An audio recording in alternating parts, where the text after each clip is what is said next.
Tahimik na pumasok ang binatang pulis na si Tonyo sa inuupahan niyang apartment na may isang kwarto. Kasama niyang nakatira doon ang kapwa niya pulis at kaibigan na si Jeffrey. Bukod kay Jeffrey, kasama rin nila doon ang kababata niyang si Benjo na halos 6 na buwan pa lamang sa Maynila. Pagpasok ni Tonyo ay kumunot ang noo niya nang makita si Benjo na nasa sala. Nakaupo ito sa sofa habang nanonood ng basketball game sa maliit na telebisyon. Napansin niya ang benda sa kaliwang paa ni Benjo. Umupo si Tonyo sa pang-isahang upuan sa tabi ng sofa. Uy, tol! Nakauwi ka na pala.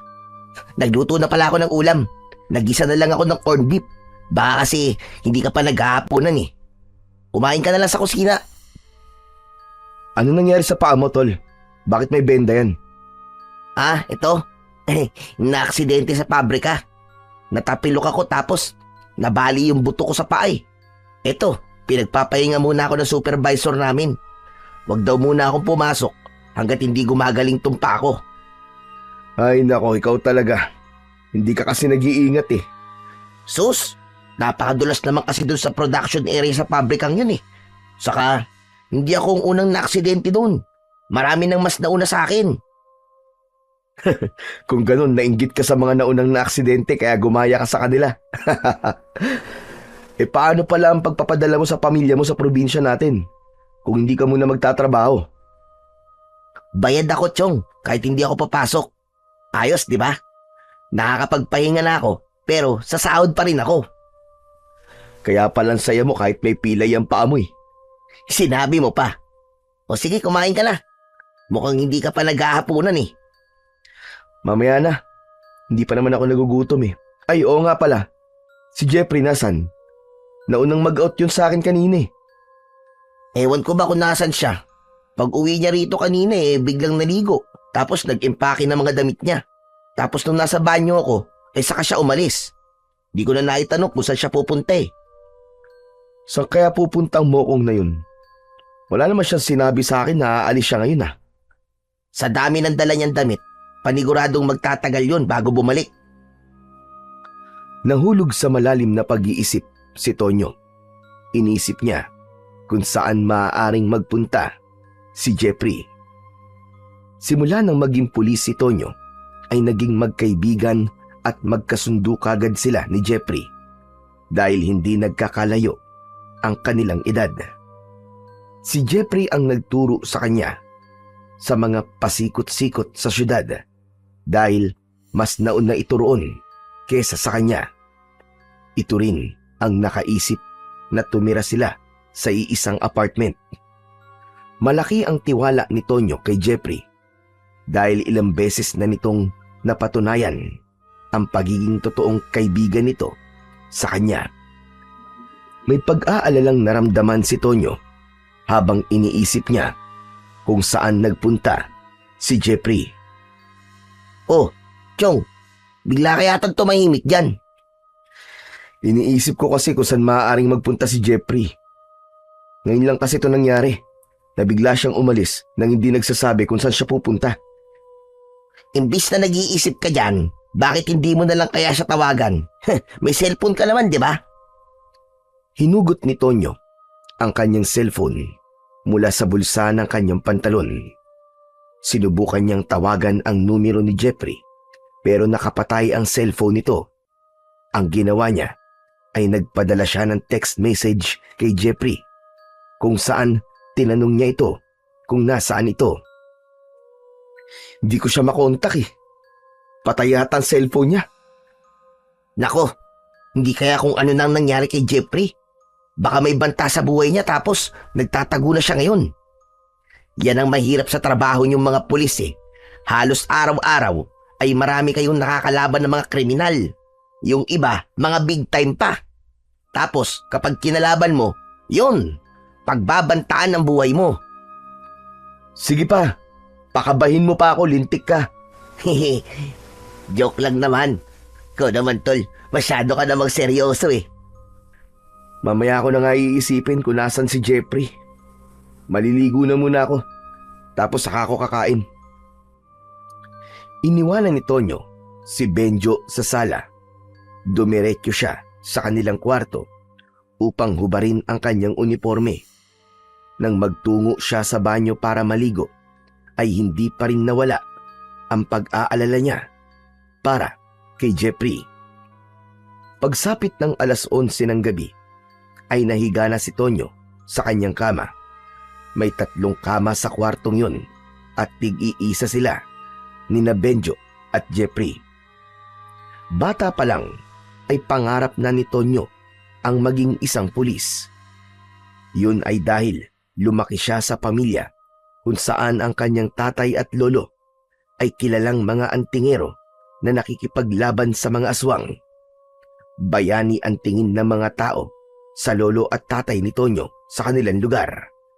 Ang bagay na yon ang nag-udyok sa kanya para maging pulis dahil gusto niya na maging tagapagtanggol ng mga naaapi at maging kalaban ng masasama. Sinuportahan naman ng pamilya ni Tonyo ang pangarap niyang yon at sobra siyang ipinagmamalaki ng mga ito nang maging ganap na siyang pulis. Tapat si Tonyo sa kanyang sinumpaang tungkulin. Hindi siya nadadala sa suhol at palagi niyang tinatandaan ang paalala ng tatay niya na mamuhay siya ng marangal at hindi niya kailangan maging mapagsamantala. Unti-unti nang nakaramdam ng antok si Tonyo nang narinig niya ang pagtunog ng kanyang cellphone na nakapatong sa maliit na lamesa sa tabi ng kanyang kama. Agad niya yung kinuha at sinagot ang tawag nang malaman niyang si Jeffrey ang tumatawag. Hello? Hello, Jeffrey? Tol, Anak ng tutsa o. Saan ka ba nagpunta? Ang sabi ni Benjo ay nag-impake ka daw ng mga damit mo at umalis ka. Ayaw mo na ba kaming makasama kaya umalis ka nang hindi nagpapaalam? uy hindi ah. Nagmamadali lang talaga ako kanina kasi naghahabol ako ng biyahe pa uwi sa probinsya namin eh. Ang totoo niyan, ay sakay ako ngayon ng bus. Nasa biyahe na ako. Tumawag lang ako nang natanggap ko ang text mo. Pauwi ka pala sa inyo eh. Akala ko naman kung saan ka pupunta. Ano palang meron at bigla kang uuwi sa probinsya nyo? May emergency ba? Wala naman tol. Piyesta kasi sa amin eh. 1 linggo ang selebrasyon ng piyesta sa amin. Kaya 1 linggo rin ako mawawala. Ang ibig ko sabihin tayo pala. Ha? Teka. Anong tayo pala? Oo, tayo. Kasi ipinaalam na rin kita kay Sir Mariano na sasama ka sa akin. Pumayag naman siya. Ayun, approve na ang leave mo ng 1 week tol nang dahil sa akin. Ang kailangan mo na lang gawin ay mag-impake at sumunod sa akin sa probinsya namin. Teka. Nagbibiro ka lang, di ba? Hindi ah. Seryoso ako, Tonyo. Pumayag na nga si Sir Mariano. Kasi kahit siya nga napansin na masyado ka ng pagod sa pagtatrabaho mo. Ang dami na kayong nakakapansin na palagi ka nakatulala sa opisina. Tol, ako na nagsasabi sa'yo, kailangan mo ng bakasyon. Sorry kung nagdesisyon ako nang hindi ko ipinapaalam sa'yo ah. Alam ko kasi natatanggihan mo ako eh. Kaya ako nang gumawa ng paraan para makapagbakasyon ka. Ikaw talaga oo. Hindi mo na dapat ginawa yan. Matatambakan lang ako ng trabaho pagbalik ko eh. Huwag kang mag-alala kasi may gagawa ng trabaho mo habang wala ka. Para rin naman sa'yo to eh. Pasensya ka na talaga ah. Una na ako kasi may mga kailangan akong asikasuhin sa bahay namin eh. O sige na tol, sumunod ka ah. Saka palagi kitang naikikwento sa tatay at lola ko eh. Panigurado, matutuwa ang mga yun kapag nakita at nakilala ka nila. Teka, pwede bang pag-isipan ko muna? Binigla mo naman kasi ako eh. Ano ka ba? Huwag mo nang pag-isipan. Basta hihintayin kita sa bahay namin ah. Hindi ka na pwedeng tumanggi kasi magtatampo ako sa'yo. Dati pa kita niyayaya na sumama sa amin kapag umuwi ako ron eh, di ba? Iti-text ko na lang sa'yo kung paano ka makakapunta sa amin. O sige na tol, Malulobat na to cellphone ko eh. Nang maputol na ang tawag, ay napaupo si Tonyo sa kanyang kama. Biglang nawala ang antok ni Tonyo dahil sa mga sinabi sa kanya ni Jeffrey. Makalipas ang ilang sandali, ay nakatanggap siya ng text message mula kay Jeffrey. Detalyadong nakalagay doon kung paano makakapunta sa bahay ni na Jeffrey sa probinsya. Maya-maya pa ay nakita ni Tonyo na bumangon si Benjo mula sa higaan nito. Umupo ito sa gilid ng kama ni Tonyo. Si Jeffrey ba yung kausap mo kanina, tol? Oo. Ano sabi niya? Alam mo na ba kung nasan siya ngayon? Nasa biyahe pauwi sa probinsya nila ngayon. Piyesta daw kasi sa kanila. Ganun ba? Akala ko naman kung saan siya pupunta. Ang dami niya kasing dalang damit eh. Pero bakit parang hindi may pintay ang mukha mo? May problema ba? Si Jeffrey kasi, ipinagpaalam niya ako kay Sir Mariano na mag-leave ng 1 linggo. Tapos, pinapasunod ako ni Jeffrey sa probinsya nila. Inimbitahan niya ako sa piyesta nila. Ang sabi niya, napapansin daw niya na sobra na akong pagod sa pagtatrabaho. Kaya kailangan ko raw ng bakasyon. Maganda naman pala layunin ni Jeffrey. Kaya kanya inaaya sa kanila eh. Kahit ako, napapansin ko na masyado ka ng subsub sa pagtatrabaho eh. Delikado ang ganyan, tol. Dapat, wag puro trabaho. Bigyan mo rin ng oras sa sarili mo. Marami lang kasi akong hawak na kaso ngayon. Pero sabi ni Jeffrey, may gagawa naman doon ang trabaho ko habang wala ako. Oh, yun naman pala eh. Di sumunod ka na kay Jeffrey sa probinsya nila. O kaya mas maganda kung samahan na lang kita. Total, wala rin naman akong pasok sa trabaho, di ba? Para makapagbakasyon na rin ako. Nagsasawa na ako sa puro building ang nakikita ko eh. Walang Jo. Talaga naisip pa ba magbakasyon Kahit pilay na yung isang paa mo Aba, syempre naman. Ayoko naman naaalis ka tapos mag-isa lang ako rito may iwan sa apartment, no? Kilala mo naman ako. Hindi pwedeng wala akong makakausap na tao. Baka pag umalis ka nang hindi ako kasama eh. Pagbalik mo rito kinakausap ko na yung mga kaldero sa kusina. Puro ka talaga kalokohan. Ano na tol, sige na, pumayag ka na. Sumunod na tayo kay Jeffrey. Ang tanong, papayag kaya si Jeffrey na kasama ka? Hindi ba, hindi naman kayo magkasundo nun? Huwag mo nalang sabihin na kasama mo ko. Para wala na siyang magagawa kapag nakita niya ako, nakasama mo ko. Gusto ko rin kasi talaga magbakasyon eh. Okay, sige, payag na ako. Susunod tayo kay Jeffrey sa probinsya nila. Total, wala na rin naman akong magagawa kasi approved ng 1 week leave ko eh. Kesa masayang yun.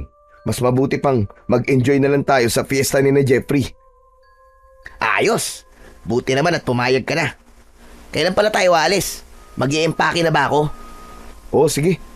Mag-impake na tayo at mamayang madaling araw tayo aalis. Ang sabi kasi ni Jeffrey sa text niya ay aabuti ng 10 oras ang biyahe papunta sa kanila. Kaya dapat maaga tayong umalis. Sige. Mag-i-empake na ako ngayon. Gisingin mo na lang ako mamaya kapag aalis na tayo Napailing na lang si Tonyo nang nagsimula ng ilabas ni Benjo ang ilang mga damit nito mula sa aparador. Habang siya naman ay hindi pa rin buo ang loob sa gagawin nila. Para sa kanya ay mas gusto pa niya ang magtrabaho kesa magbakasyon.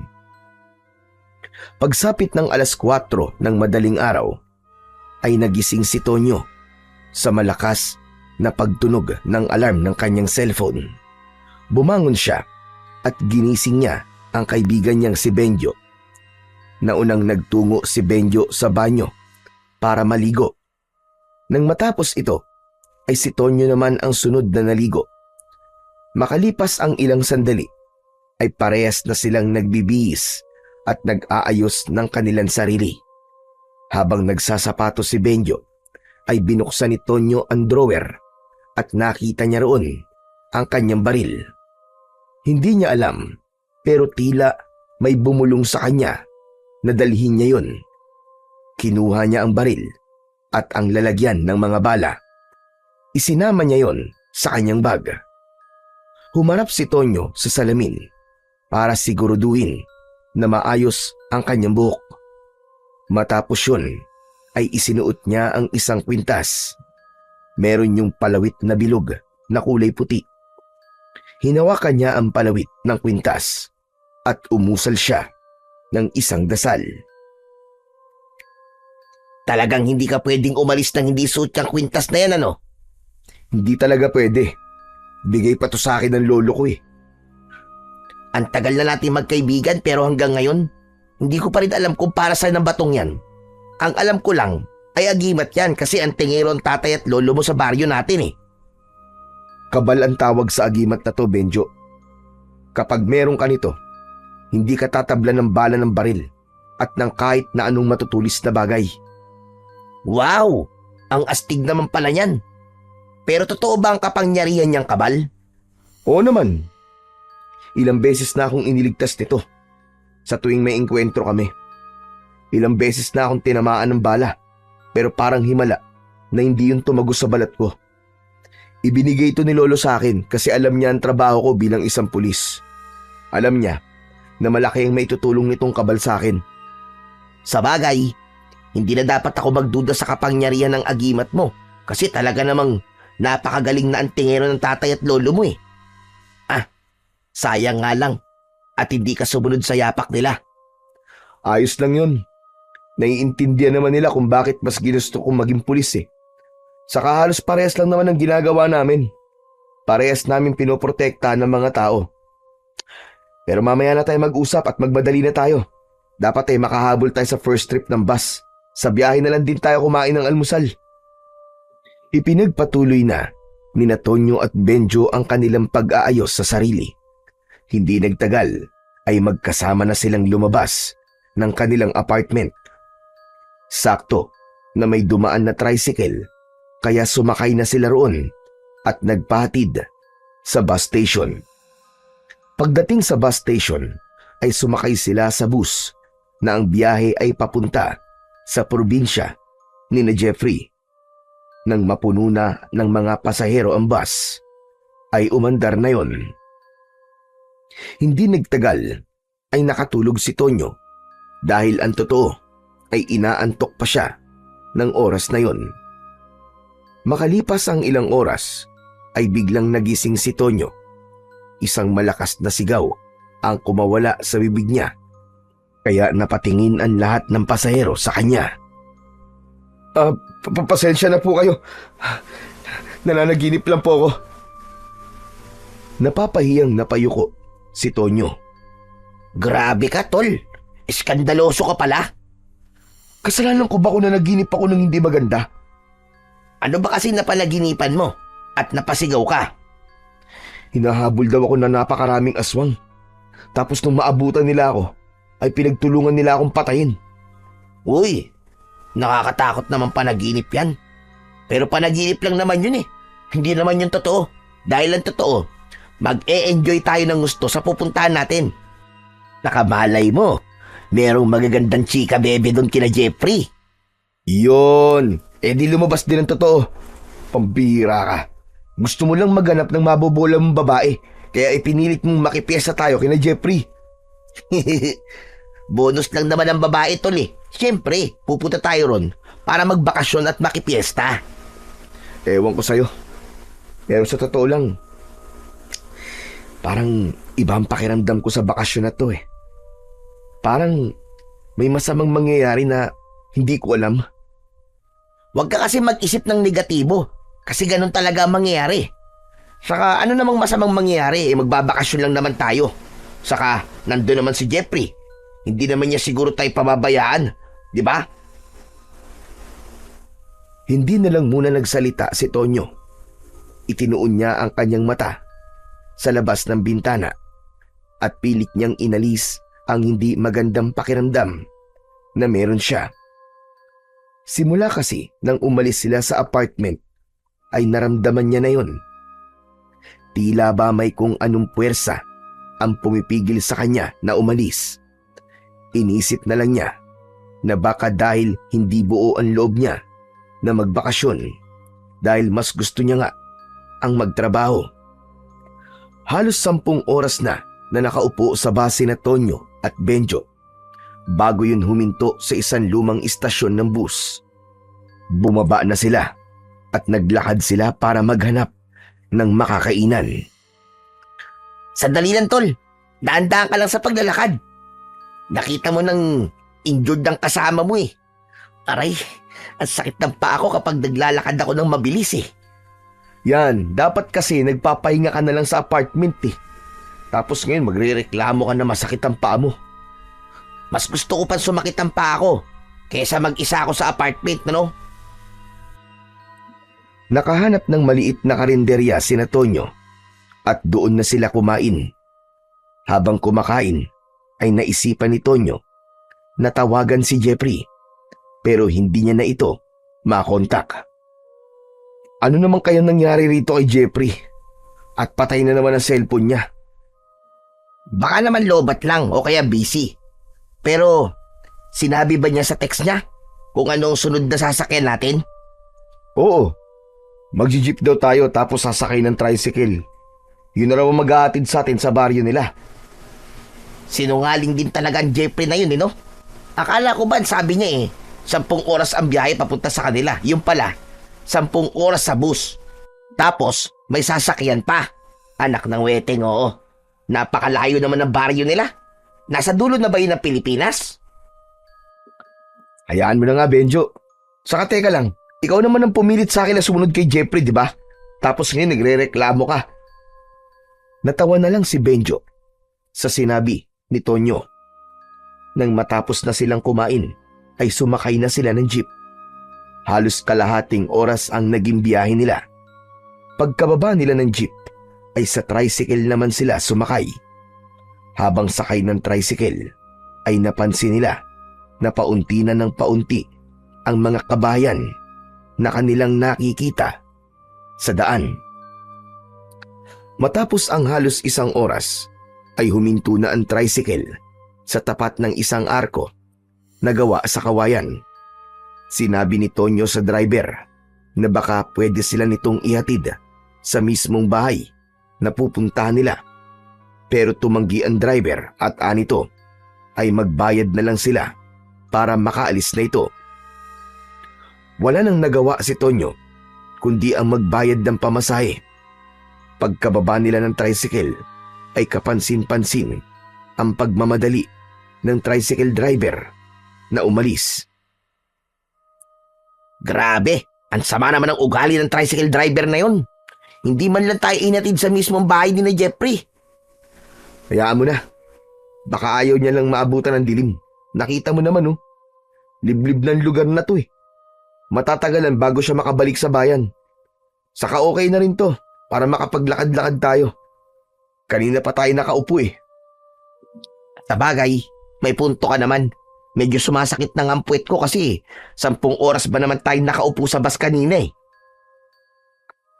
Nang sandaling yon, ay muling sinubukan ni Tonyo na tawagan si Jeffrey para mas maging madali ang pagpunta nila sa bahay nito. Pero hindi pa rin niya ito makontak. Wala na siyang nagawa kundi ang muling basahin ang huling text message na ipinadala sa kanya ni Jeffrey. Ano tol? Hindi pa ba tayo maglalakad? Teka, sandali. Binabasa ko pa tong huling text ni Jeffrey. Hindi pa rin kasi siya sumasagot sa tawag ko eh. Magpapasundo na lang sana tayo sa kanya dito. Ano ba kasing nakalagay sa text niya? Ano sabi? Ang sabi niya, ang bahay daw nila ay meron 2 puno ng mangga sa unahan. Tapos, may bakod daw na gawa sa kawayan. Anak nang, mukhang lahat ng bahay dito sa baryong to. May 2 puno ng mangga sa harapan tapos kawayan yung bakod eh. Anak ng weteng, oo. Pinagluloko tayo ng kaibigan mong yan ah. Kaya mainit ang dugo ko dyan eh. Kakaltukan ko yan pag nakita ko, tignan mo. Ang mabuti pa, isimulan na natin ang paghahanap sa bahay ni Jeffrey. Saka, magtanong-tanong na lang din tayo sa mga taong makikita natin. Pero, magpapaalala lang ako sa iyo ah. Nasa teritoryo tayo ni Jeffrey, Benjo. Tigilan mo muna ang pangiinis sa kanya ha. Hindi ko may papangako pero susubukan ko. At wala akong pakialam kahit nasa teritoryo niya tayo. Wow! Ang tapang mo naman. Ikaw na lang dapat ang nagpulis eh, imbis na ako eh. Nagtawanan ang dalawa. Hindi nagtagal ay nagsimula na silang maglakad papasok sa mismong baryo ni na Jeffrey. Kapansin-pansin na napakatahimik ng lugar na yon. Nang isang matandang babae ang nakita nila, ay agad nilang itinanong dito kung saan ang bahay ni Jeffrey at itinuro naman yun sa kanila ng matanda. Matapos magpasalamat ay nagpatuloy na sa paglalakad ang dalawa. Tol, parang nakakatakot naman ang mga tao sa baryong to. Tignan mo, pinagtitinginan tayo ng mga tao. Tapos yung matandang babae kanina na napagtanungan natin, parang may itinatago. Hindi siya makatingin ng diretso sa atin, tol. Alisin mo na nga yung pagiging judgmental mo. Saka hindi ba ikaw ang nagsabi sa akin na wag akong mag-isip ng negatibo, tapos ikaw naman pala nag-iisip ng hindi maganda? Saka normal na pagtinginan tayo ng mga tao kasi bago tayo sa paningin nila, dayo tayo dito. Sa'yo nang napapansin ko sa lugar na to eh. Anong magagawa ko? Tumahimik ka na lang at baka mamaya may makarinig pa sa'yo. Mamaya kuyugin tayo dito eh. Sa kabila ng pagsaway ni Tonyo kay Benjo, ay aminado siya na totoo ang mga sinabi nito. Kapansin-pansin ang pailalim na tingin ng mga tao sa kanila. Hindi yun ang uri ng tingin na nakakita ang mga yon ng bagong muka. Kakaiba ang tingin ng mga tao sa kanila at hindi kayang ipaliwanag ni Tonyo kung ano ang ibig sabihin ng mga tingin na yon. Hindi nagtagal ay narating na nila ang harapan ng bahay na itinuro sa kanila ng matandang babae. Meron yung bakod na gawa nga sa kawayan at naroon din ang dalawang malalaking puno ng mangga. Nakabukas ang gate na gawa sa kawayan kaya tuloy-tuloy silang pumasok sa loob ng bakuran. Si Tonyo ang kumatok sa pinto. Hindi nagtagal ay bumukas yun at bumungad sa kanila ang isang lalaking matangkad. Napasigaw si Benjo nang makita nito ang dugo ang itak na hawak ng lalaki. Sa sobrang takot ni Benjo ay napatakbo ito sa likod ni Tonyo. Matalim ang mga mata ng lalaki. Tonyo, baka mamaya mamamatay tao yan oh. Tignan mo, may dugo yung itak niya. Tumahimik ka nga, Benjo. Sino kayo? Ano kailangan nyo rito? Magandang hapon po. Ako po si Tonyo. At ito pong kasama ko naman si Benjo. Mga kaibigan po kami ni Jeffrey. Galing pa po kami sa Maynila. Jeffrey? Aba, teka lang. Jeffrey, may mga bisita ka. Sila na yata yung sinasabi mong bisita natin sa piyesta. Umalis ang lalaki sa harapan ni Tonyo. Hindi nagtagal ay si Jeffrey na ang humarap sa kanila. Biglang nawala ang ngiti ni Jeffrey nang makita nito si Benjo. Anong ginagawa niyan dito, Tonyo? Hindi ba ikaw lang ang pinapunta ko rito? Wala rin kasi siyang pasok sa trabaho niya ng ilang araw dahil pilay ang paa niya. Kawawa naman kung iiwan kong mag-isa sa apartment Baka masiraan pa ng ulo yan dun Kung ayaw mo ako nandito, pwede naman na akong umalis na. Hindi yung nagsasalita ka dyan na parang wala ako dito. Direkta mong sabihin at itanong sa akin kung bakit ako kasama ni Tonyo. Bakit nga ba hindi ka nalang bumalik sa Maynila? Teka. Pwede bang wag na kayong mag-away? Jeffrey, pasensya ka na kung isinama ko rito si Benjo nang hindi nagsasabi sa'yo. Naawa nga ako sa kanya kung iiwan ko siya na mag-isa sa apartment. Tapos may injury pa siya Ano pa nga ba magagawa ko kasama mo na yan. Hoy Benjo, joke lang yung pinapaalis na kita. Baka naman isipin mo na masama ang ugali ko. Pasok na pala muna kayo. Sige na. Nilakihan ni Jeffrey ang pagkakabukas ng pinto at saka pumasok sina Tonyo at Benjo sa bahay nito. Naupo sila sa mahabang upuan na gawa sa kawayan. Malawak ang bahay ni Jeffrey. Gawa ang dingding sa malalapad na tabla at ang bubong ay pawid. Mula sa sala ay nakita ni Tonyo ang lalaking nagbukas ng pinto sa kanila. Nasa kusina ayon habang nagtatadtad ng karne ng baboy. Tila napansin ni Jeffrey na nakatingin si Tonyo sa lalaki, kaya muli itong nagsalita. Oo nga pala. Tatay ko'y nagbukas ng pinto sa inyo kanina. Sandro ang pangalan niya. Si Lola Rosita naman ay nasa kwarto niya. Mamaya ko na kayo ipapakilala sa kanya kasi nagpapahinga siya sa oras na to eh. Kumusta nga pala naging biyahe niyo? Ayun, namamaga magkabila ang pisngi ng puwet namin kasi 10 oras kami nakaupo sa bus. Akala ko naman 10 oras lang ang biyahe, pero hindi naman pala. Kung magrereklamo ka lang, hindi ka na sana sumama kay Tonyo. Oo. Ayan na naman kayong dalawa eh. Magsisimula na naman kayo mag-away. Pwede bang kahit sa buong bakasyon na lang na to, ay magkaayos muna kayong dalawa? Hindi ba kayo may gusto na magpahinga ako sa trabaho? Sa tingin nyo ba, makakapagpahinga ako kung nagbabangayan kayo palagi? Sorry na tol, ito kasi si Jeffrey. Palagi na lang akong tinatable. Anong ako? Kung maayos ka lang sanang kausap, hindi ako maiinis sa'yo. Oo, yan na naman. Kakasabi ko lang, di ba? Tama na nga yan. Sige kayo, kapag ako nainis, babalik na lang ako sa apartment natin. Mas okay pa yata dun eh, kasi tahimik dun. Okay, sige. Ako na magpaparaya, pangako. Hindi ko na muna aawayin si Benjo habang nandito tayo.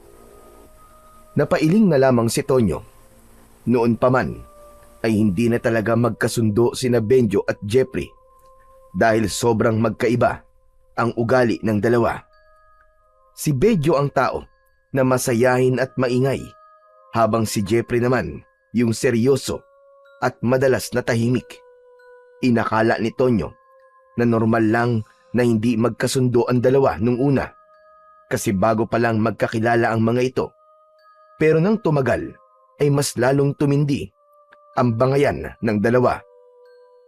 Oo nga pala, ang mabuti pa magpahinga na muna kayo. Alam kong pagod kayo sa biyahe. Tara na, at ihahatid ko kayo sa magiging kwarto ninyo. Nagtungo si Jeffrey sa isang nakasaradong pinto at binuksan nito yon. Nang pumasok ito, ay sumunod sina Tonyo at Benjo. May normal na laki ang kwarto at may isang papag na kasya ang 2 tao. Meron doong malaking bintana na natatakpan ng itim na kurtina. Ito ang magiging kwarto nyo. Pasensya na kayo kasi wala kaming electric fan eh. Pero huwag kayo mag-alala kasi malamig ang panahon ngayon. Kaya hindi nyo na rin talaga kailangan ng electric fan. Baka mangatog kayo. Ang totoo kasi niyan walang linya ng kuryente dito. Pero may signal naman na cellphone. Yun nga lang, mahina at madalas nawawala pa. Ano? Bakit hindi mo sinabi na wala pa ng kuryente dito? Paano kami makakapag-charge ng cellphone namin? Hindi ba sinabi ko sa text kay Tonyo na libliban lugar namin? Sana naisip mo na walang kuryente dito. Kahit na. Sana'y sinabi mo kaagad ng mga ganung bagay para hindi kami nagugulat. Benjo, hayaan mo na nga. Okay lang yan. Hindi rin naman natin siguro masyadong magagamit ng cellphone kasi nasa bakasyon tayo, di ba? Buti ka pa, Tonyo, malawak ang pangunawa mo. Saka sa dami ng mga activity dito sa baryo namin sa loob ng 1 linggo, sigurado ko na hindi nyo na may isipang gumamit ng cellphone. Siguraduhin mo lang na mag-i-enjoy kami rito dahil kung hindi, babayaran mo yung pamasahe namin papunta rito at pabalik sa Maynila. Kahit ako pa magbayad ng share mo sa upa ng 1 taon para manahimik ka lang. Yabang talaga nito, oo. O paano? Iiwan ko na kayo rito para makapagpahinga na kayo. Tutulungan ko lang ang tatay ko sa pagluluto ng hapunan. Sige tol, maraming salamat. Ngumiti si Jeffrey, saka ito lumabas ng kwartong yun. Isinarado ni Tonyo ang pinto at siniguro niya na nakakandado yun. Naupo si Benjo sa gilid ng kama habang si Tonyo ay humiga na. Ramdam niya ang labis na pagod sa napakahabang biyahe at wala siyang ibang gustong gawin ng oras na yon kundi ang matulog. Hay nako, kung alam ko lang na walang kuryente dito, sana hindi na lang ako sumama. Malapit nang malobat ang cellphone ko, tol. Paano ako makaka-text at makakatawag sa mga chicks ko sa Maynila nito? Anak ng teteng talaga, kung mamalasing ka nga naman. Pambira. Talagang yung mga babae pa ang una mong inisip, ano? Alam mo, tol, minsan, hindi masamang wag muna tayong gumamit ng cellphone. Ayaw mo ba nun? 1 linggo kang makakatipid sa load. Saka pwede bang kahit 1 linggo lang din eh. Wag mo na munang awayin o sagutin ng pabalang si Jeffrey. Para naman ma-enjoy talaga natin tong bakasyon na to.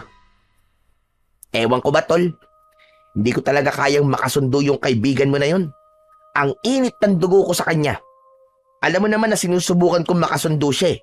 Pero wala talaga. Mabigat ang pakiramdam ko kay Jeffrey. Tol, mabait naman si Jeffrey. Kung hindi naman siguro kami magkakasundo. Bigyan mo na siya ng pagkakataon na mapalapit sa'yo. Nako tol, maraming beses ko na sinubukan na magkasundo kami. Pero wala talagang pag-asa. Kung hindi nga lang ako mag-isa sa apartment ng 1 linggo eh, hindi ako sasama sa'yo dito eh. Saka, parang nakapagsisisi na magpunta rito. Hindi mo ba napansin yung tatay ni Jeffrey? Parang nakakatakot siya, Chong. Lalo na yung tingin niya sa atin kanina. Nako, parang kayang-kaya niyang pumatay ng tao eh. Saka parang kakainin niya tayo ng buhay kung makatingin siya. Hoy, ano ka ba? Huwag ka nga magsalita ng ganyan sa mga taong nagpatuloy ng maayos sa atin dito. Baka mamaya may makarinig sa'yo eh. Nakakahiya. Eh, sa'yo nang napansin ko eh. Anong magagawa ko? Alam mo kung ano magagawa mo? Itikom mo na yung bunganga mo at humiga ka na't matulog na tayo. Gusto ko muna magpahinga. Pero kung ikaw ayaw mo, bahala ka sa buhay mo. Ikaw na lang siguro magpahinga, tol. Lalabas muna ako. At saan ka naman pupunta? Bahala na kung saan. Maglilibot-libot muna ako dito sa baryo ni Jeffrey. Titignan ko kung maganda ba talaga. Bahala ka, basta mag-iingat ka. Baka mamaya kung saan ka makapunta at maligaw ka pa. Tinawanan lang ni Benjo ang sinabing yun ng kaibigan niyang si Tonyo. Nang lumabas na ng kwarto si Benjo, ay umayos na sa pagkakahiga si Tonyo at ipinikit na niya ang kanyang mga mata. Dahil sa labis na pagod at antok, hindi nagtagal ay nagawa na niyang makatulog. Sa pagtulog ni Tonyo ay muli niyang napanaginipan yung panaginip niya sa bus. Nakita niya ang sarili niya na hinahabol ng napakaraming aswang at napagtanto niya na ang lugar na kinaroroonan niya sa kanyang panaginip ay ang baryo ni na Jeffrey. Nang naabutan na siya ng mga aswang, ay pinagtulungan na siyang patayin ng mga yon at doon na siya nagising. Napabalikwas si Tonyo. Tagaktak ang malamig na pawis sa kanyang noo at napakabilis ng tibok ng puso niya. Nakapagtataka naman na 2 beses ko nang napapanaginipan yon. Ano ba kasing ibig sabihin nun? Teka, mukhang napatagal pala ang pagtulog ko. Madilim na pala. Siguro nakakain na sila ng hapunan. Ang mabuti pa siguro lumabas na ako. Ipinagkibit balikat na lamang ni Tonyo ang nakakatakot niyang panaginip. Sa paglabas niya ng kwarto, ay nakasindi na ang mga gasera sa bahay ni na Jeffrey. Nakita niya si Jeffrey at ang tatay nito sa may hapagkainan. May kasama ang mga ito na isang matandang babae na payat at halos tuyot na ang balat. Nahinuha niya na yon ang Lola Rosita ni Jeffrey. Lumapit si Tonyo kina Jeffrey at napansin niya na hindi pa nagagalaw ang mga pagkain na nasa lamesa. Bakit hindi pa kayo kumakain, Tol? Hinihintay ka kasi namin na magising. Sanay kasi kami na kapag may bisita ay kasabay namin kumakain. Para sa amin kasi, kabastusan kung kakain kami nang hindi kayo kasama. Naku, pasensya na. Napahaba ang tulog ko Nakakahiya. Pinaghintay ko pa kayo. Ayos lang. Naiintindihan namin na pagod ka sa biyahe, kaya normal na maging mahaba ang pagtulog mo. Pero sa mga susunod na oras ng pagkain, umaasa kami na hindi mo na kami paghihintayin. Hindi alam ni Tonyo, pero napansin niya na masyadong seryoso ang pagsasalita ni Jeffrey habang ang tatay at lola nito ay pailalim kung makatingin. Hindi diretsyong nakatingin ang mga ito sa kanya, pero ramdam niya ang bigat ng titig ng mga ito sa kanya. Pasensya ka na talaga, tol, ha? Hayaan niyo po sa susunod ay hindi na ito mauulit. Oo nga pala, si Benjo. Nasaan siya? Ang sabi niya ilalabas siya eh. Hindi pa ba siya bumabalik? Hindi pa. Aba, nasaan na kaya ang mokong na yun? Hindi kaya naligaw na yun? Ay nako, sinabihan ko na siya kanina na huwag siyang umalis eh. Kasi hindi niya kabisado ang lugar na to. Hindi na namin maaaring hintayin na dumating si Benjo. Kailangan nang kumain ni Lola dahil malapit na ang oras ng pag-inom niya ng kanyang gamot. Sa ngayon, hahayaan namin na ikaw na lang munang makakasabay namin sa pagkain.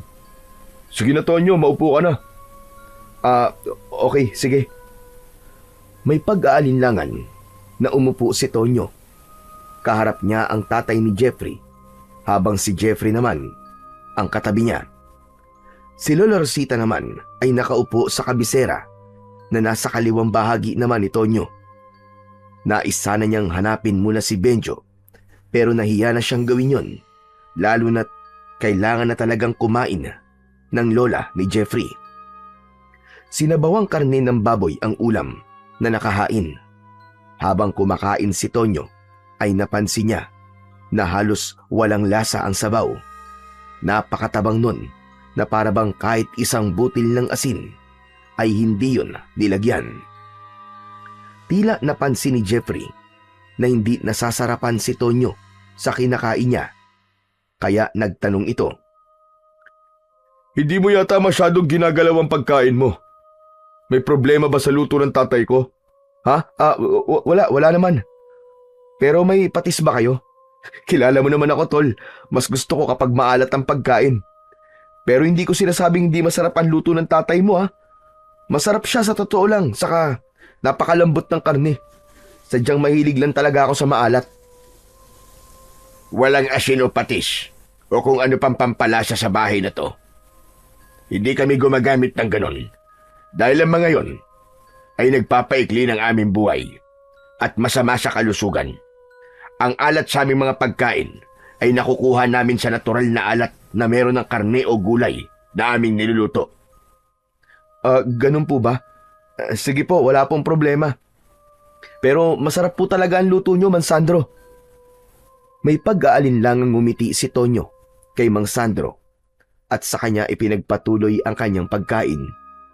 Tiniis na lang niya na walang lasa ang kanyang kinakain hanggang sa naubos na niya ang nasa kanyang pinggan. Maya-maya pa ay napatingin si Tonyo kay Lola Rosita. Napansin niya na matalim ang tingin nito sa kanya na parabang may napakalaking kasalanan siyang nagawa rito. Hello po, Lola Rosita. Ako po si Tonyo. Kaibigan po ako ng apo niyong si Jeffrey. Apo, Jeffrey, nagugutom na ako. Gusto ko na kumain. Tol, anong sinasabi ng lola mo? Di ba kanina pa siya kumakain? Ganyan talaga si Lola. Medyo nagiging ulyanin at isip bata na siya dahil sa kanyang katandaan. Nagugutom na ako. Gusto ko na kumain. Lola, nasa harap niyo po yung pagkain. Yan po ang kainin niyo. Mas lalong kinabahan si Tonyo dahil mas naging matalim ang tingin ni Lola Rosita sa kanya. Nagsimula na yung maglaway habang umaangil na parang isang galit na aso. Nang sandaling yun ay gusto nang umalis ni Tonyo, pero alam niya na isang kabastusan kung gagawin niya yun. Biglang sinunggaban ni Lola Rosita ang isang braso ni Tonyo. Sa gulat ni Tonyo ay napasigaw siya ng malakas. Ngumanga ng malaki ang matandang babae at nang akmang kakagatin nito ang braso ni Tonyo ay agad namang tumayo si Jeffrey upang pigilan si Lola Rosita. Natakot at nagtaka si Tonyo sa ginawang yon ni Lola Rosita. Nagwawala ang matanda habang hawak ito ni Jeffrey. Pilit siyang inaabot ng matandang babae na parabang galit na galit yun sa kanya. Jeffrey, dalhin mo muna si nanay sa kanyang kwarto. Ikulong mo muna siya ron hanggang sa kumalma siya. Sige na. Binuhat na ni Jeffrey ang lola nito at dinala sa isang maliit na kwarto. Malakas na isinarado ni Jeffrey ang pinto habang patuloy pa rin sa pagwawala at pagsigaw si Lola Rosita. Muling umupo si Jeffrey. Nagpatuloy sa pagkain sina Jeffrey at ang tatay nito na para bang hindi naririnig ng mga ito ang pagsigaw ni Lola Rosita. Tol, tanong lang, okay lang ba ang lola mo? Huwag mo na lang siyang pansinin. Ganun talaga si Lola Rosita kung minsan kapag hindi siya nakakainom ng gamot sa oras. Pero bakit niya ako kakagating kanina? May mga pagkakataon na nananakit talaga siya. Pero huwag kang mag-alala. Kapag napainom ko na siya ng gamot, ay kakalma rin siya. Natakot naman ako sa lola mo kanina, tol. Akala ko kakainin niya na ako Pero sana ay kumalma at maging okay na ang lola mo, Chong. Matipid na ngumiti si Jeffrey. Saka nito'y pinagpatuloy ang pagkain. Habang si Tonyo ay hindi pa rin maalis sa isip ang nakakatakot na pag-atake na ginawa ni Lola Rosita sa kanya kanina. Nang matapos na silang kumain, ay nakita ni Tonyo na pumasok si Jeffrey sa kwarto ni Lola Rosita. May dala itong isang bote na may lamang likido na hindi niya malaman kung anong kulay dahil malamlam ang liwanag ng gasera sa loob ng bahay. Bahagyang nakaawang ang pinto ng kwarto ng matanda, kaya nakita niya na inabot ni Jeffrey ang bote kay Lola Rosita. Agad naman yung kinuha ng matanda at tila uhaw na uhaw nitong ininom ang laman ng bote. Umagos pa sa gilid ng bibig ng matanda ang likido at nakita ni Tonyo kung gaano yun kalapot. Biglang tumingin si Jeffrey kay Tonyo. Nagulat si Tonyo nang malakas na isinarado ni Jeffrey ang pinto na parabang galit na galit ito. Lumabas muna si Tonyo upang sumagap ng sariwang hangin. Kapansin-pansin ang katahimikan ng paligid. Kahit isang tao ay wala siyang nakikita.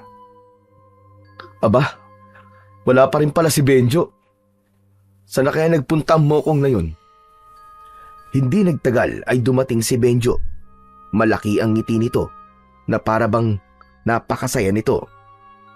Oh, buti naman at naisipan mo pang umuwi. Saan ka ba galing Ang tagal mo bago bumalik Jackpot, tol, jackpot. May nakilala ako napakagandang babae. Tapos, ipinakilala pa niya ako sa pamilya niya. Sa tingin ko, may gusto yun sa akin.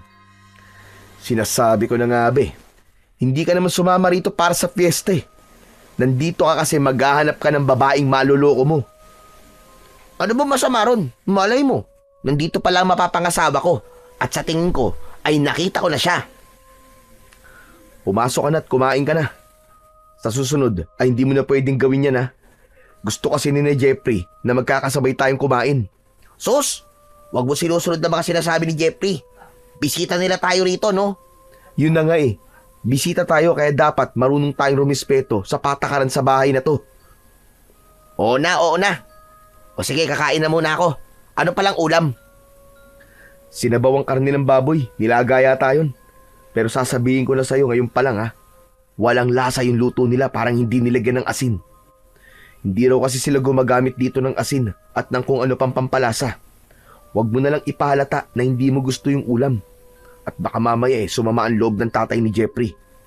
Yung tatay niya kasi nagluto nun Ayos lang, sa sobrang gutom ko, kahit hilaw na karne pa yan, kakainin ko. Napansin ni Tonyo ang kakaibang kwintas na suot ni Benjo.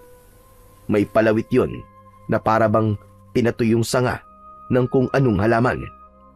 Teka, Chong. Saan mo nakuha yung suot mong kwintas? Ito ba? Bigay sa akin ng babaeng nakilala ko. Ang sabi niya, wag ko daw tong huhubarin. Nang pumasok na si Benjo sa bahay, ay muling pinagmasdan ni Tonyo ang paligid. Bahagyang maliwanag ang buwan na natatakpan pa ng makapal na ulap, kaya kahit paano ay may nakikita siya. Doon niya napansin na walang banderitas sa baryo na hindi normal kapag fiesta. Inisip na lang niya na walang budget para sa ganung bagay ang baryo ni na Jeffrey, kaya hindi niya na yon binigyan pa ng pansin. Nanatili muna si Tonyo sa labas ng bahay. Umupo siya sa isang mahabang upuan na gawa sa kahoy na nasa ilalim ng puno ng mangga. Maya-maya pa ay umupo sa tabi niya si Benjo. Totoo nga sinabi mo, tol. Walang lasa yung nilagang baboy. Para bang literal na tubig lang ang inilagay dun eh. Ano ka ba? Lakas ng boses mo. Baka mamaya marinig ka nila sa loob. Ano naman? Para nga malaman nila na hindi masarap yung nilagay. Malay mo, matuto na silang maglagay ng pampalasa sa susunod. Hayaan mo na. 1 linggo lang naman tayo dito Ano pa nang nangyari doon sa sinasabi mong babae na nakilala mo kanina? Tamo? Interesado ka naman pala? Ayun. Pinakilala niya ako agad sa pamilya niya. Ang bait nga ng nanay at tatay niya Parang gusto nila pakasalan ko na kagad ang anak nila. Saka napakaganda niya, tol. Morena, tapos sexy pa. Alam mo ba yung ganda na Pilipinang-Pilipina? Ganun siya. Walang-wala yung mga babae sa Maynila, Chong. Sana'y seryosohin mo ng isang yan. Kilala kasi kita, Benjo Masyado ka mapaglaro pagdating sa mga babae. Huwag mo nang dalhin dito yung pagiging palikero mo. Tignan natin ang mga mangyayari sa susunod na araw. Ayokong mangako. Loko ka talaga. Pero Benjo, maiba ako. Alam mo bang may nangyari kanina rito? Yung lola ni Jeffrey, bigla na lang nagwala tapos muntik niya na akong kagatin sa braso. Mabuti nga'y napigilan siya ni Jeffrey. Ano? Seryoso ba yan? Hindi kaya may rabies si Lola Rosita? Di ba ganun kapag nagkakarabis? Nagiging parang asong ulol? Wala. Ang sabi ni Jeffrey, ganun daw minsan ang lola niya kasi ulyani na raw. Alam mo na, sa sobrang tanda na ni Lola Rosita, ay para na siyang bata kung mag-isip. Sa bagay. Pero, wala ka ba napapansin sa lugar na to, Chong? Parang hindi piyesta, di ba? Tignan mo, walang kabanderi-banderitas. Tapos, wala rin ako nakikitang simbahan o kahit maliit na kapilya man lang. Kung piyesta rito, sinong santo o patron ang ipinagdiriwang nila? Naiikot ko na tong buong baryo kanina, pero wala talaga akong nakitang simbahan. Yan nga rin ang ipinagtataka ko kanina Pero hayaan mo na. Ang mahalaga ay nandito tayo at napagbigyan ko na si Jeffrey. Hindi ba ilang beses niya na ako niyaya rito noon? Pero palagi akong tumatanggi. Kasi mas gusto ko nga magtrabaho kaysa magbakasyon. Sa gitna ng pag-uusap ng dalawa, ay biglang dumating si Jeffrey. Nakangiti na ito at hindi na gaya kanina na napakaseryoso. Ang lalim yata ng pinag-uusapan nyo Pwede ba akong makisali? Nagkikwento lang tong si Benjo sa babaeng nakilala niya rito. Naku Benjo, binabalaan kita Huwag mong lolokohin at paglalaruan ng mga babae rito. Oo, madali sila maniwala sa mga sasabihin mo. Pero hindi yung dahilan para lokohin mo sila. Kilala kita Babaero ka. Kahit hindi ka naman gwapo. Wow! Nagsalita ang ubod ng gwapo. Bakit ikaw? Gwapo ka ba? Kumpara sa'yo? Aba, oo naman. Teka, tama na nga yan. Yan na naman kayo, magsisimula na naman kayo ng away. Hindi nyo ba talaga kayang magkaayos? Kahit habang nandito lang tayong tatlo? Yang kaibigan mo ang pagsabihan mo, tol. Masyadong pasmado ang bunganga. Palagi na lang akong nakikita. Pinagsasabihan lang kita kasi kilala kita. Basta, hindi mo pwedeng gawin sa mga babae dito ang ginagawa mo sa mga babae mo sa Maynila. Huwag ka mag-alala, Jeffrey. Pinagsabihan ko si Benjo kanina. Teka, maiba tayo. Kumusta na nga pala si Lola Rosita?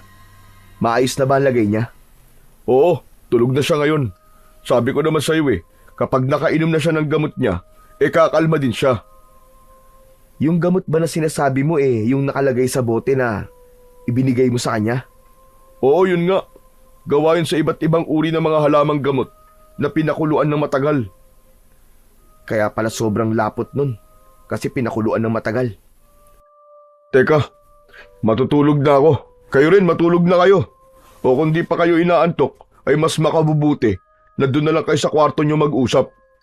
Teka. Bakit para bang ayaw mong dito muna kami sa labas? May aswang ba rito sa baryo nyo? Paano ko sabihin kung meron? Ha? May aswang dito? Di, biro lang. Basta pumasok na kayo. Isang makahulugang ngiti ang pinakawalan ni Jeffrey bago ito pumasok sa loob ng bahay. May takot sa muka nang humarap si Benjo kay Tonyo. Tonyo, narinig mo ba yung sinabi ni Benji? Ang sabi niya may aswang daw dito. Kahit sinabi niya nagbibiro siya, nararamdaman ko na seryoso siya sa sinabi niyang yun. Ayan ka na naman sa pagiging paranoid mo eh. Biro nga lang, di ba? Tinatakot ka lang nun. Hindi eh. Parang seryoso siya nang sabihin niyang merong aswang sa lugar na to eh. Hindi kaya yun ang ibig sabihin ng panaginip mo ron sa bus? Baka isa yung pangitain sa mangyayari sa atin dito. Ano kaya kung umalis na tayo rito bago pa may masamang mangyari sa atin? Kumalma ka nga muna, Benjo. Naririnig mo ba mga sinasabi mo? Saka, nakakahiyakin na Jeffrey kung aalis tayo rito. Dahil lang sa takot mong baka may aswang dito. Baka ma-offend ang tatay at lola ni Jeffrey. Kapag may nangyaring masama sa atin dito, ikaw ang sisisihin ko ha. Pero hindi ba ang tingero ang tatay at lolo mo? Tapos nakikipaglaban sila sa mga aswang? Hindi mo ba nararamdaman na may aswang dito? Wala akong ganong kakayahan eh. Hindi ako sinanay ni na tatay at lolo para manahin ko ang kakayahang meron sila. Saka wag ka mag-alala. Kung may aswang man dito, ay hindi siya uubra sa baril ko. Dinala ko kasi yung service firearm ko eh. Para kung sakaling may hindi magandang mangyari, ay alam mo na. Talaga? Dinala mo yung baril mo? Oo nga, paulit-ulit. Mabuti naman pala kung ganun. At least, meron tayong proteksyon. Ang mabuti pa, pumasok na tayo sa kwarto natin. Iba na ang pakiramdam ko dito sa labas eh. Sus, masyado ka talagang matatakutin.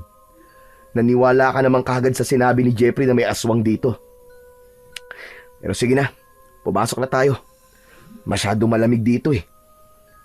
Nauna nang pumasok sa bahay si Benjo at bahagyang natawa si Tonyo dahil ramdam niya ang takot nito. Naisip niya na mas mabuti na yun dahil magkakaroon ng takot si Benjo na lumabas tuwing gabi. Nang nasa pintuan na si Tonyo ay napahinto siya nang may narinig siyang napakalakas na pag-alulong sa kung saan. Nagdulot yun ng matinding kilabot sa kanya. Tumingin si Tonyo sa labas at iginala niya ang kanyang mata sa paligid. Pero nang hindi niya na narinig muli ang pag-alulong, ay tuluyan niya nang isinarado ang pinto at sumunod na kay Benjo sa kwarto nila. Sa sumunod na 2 araw ay naging maayos naman ang pananatili ni na Tonyo at Benjo sa bahay ni na Jeffrey. Wala silang nakitang kakaiba at tila karaniwang pamumuhay lang ang meron ang mga tao sa lugar na yon. Isinama pa ni Jeffrey sina Tonyo at Benjo sa ilog na nasa bukana ng isang kasukalan. Doon ay masaya silang naligo, nagtampisaw at naglaro sa malamig na tubig. Halos nakalimutan nilang malayo sila sa syudad at doon naramdaman ni Tonyo na nasa bakasyon talaga sila. Ganun pa man, sa kabila ng sinabi ni Jeffrey na 1 linggo ang pagdiriwang ng fiesta sa baryo nito, ay napansin ni Tonyo na walang gaanong palatandaan ng kasiyahan sa paligid. Wala siyang nakitang mga palamuti, banda o masayang pagtitipon gaya ng nakasanayan niya sa mga fiesta na napuntahan niya na noon. Tahimik ang mga tao at tila abala lamang sa kani-kanilang gawain. Hindi niya maiwasang magtaka kung bakit kakaiba ang fiesta sa baryong yon. Subalit, pinili muna niyang wag mag-isip ng kung ano-ano at inisip niya na baka ganun lang talaga magdiwang ng fiesta sa baryo ni na Jeffrey. Ikatlong araw ni na Tonyo sa baryo ni na Jeffrey ay patuloy pa ring umaalis si Benjo para makipagkita sa babaeng sinasabi nito na nililigawan nito. Isang hapon, habang nasa labas si Tonyo ng bahay ni Jeffrey, ay nakangiting dumating si Benjo. Alam ni Tonyo na nakipagkita na naman ito sa babaeng nakilala nito sa lugar na yon. Ayos huhulaan ko. Kaya napakalaki ng ngiti mo kasi nakipagkita ka na naman dun sa babaeng yun, no? Hehehe, ano pa nga ba?